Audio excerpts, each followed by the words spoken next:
Ganji marker bodies na may ukit na letter X, you know.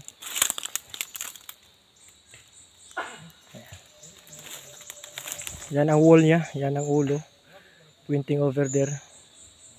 Pero dito sa X, 10 yarda ito sa harap. Tingnan natin. Okay. Ayan ang harap niya. Ano harap niya? Tri-stone. Tatlong malaking bato na nag-triangle. Yan ang tinatawag natin na tri-stone bodies. Biglod yan. Yan, may staka, no? Ayan.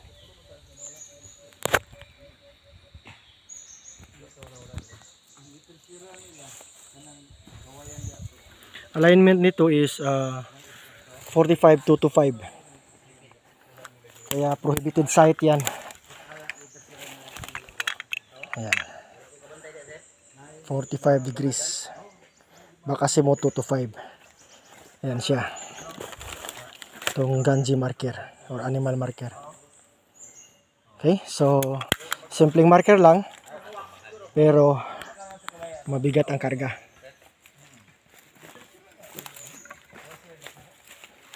Talagang ginawa bodies, oh. Kayo na maghusga anong animal yan. Basta ang X na ukit dyan 10 yarda ito. You know, 10 yarda sa harap ng wall side ng animal marker. Ayan. Ito yung tri-stone. Tatlong bato na nag-triangle. Okay, thank you for watching. And keep safe always. We're praying for successful retrieval operation sa lahat ng mga operation. Bansay buddies!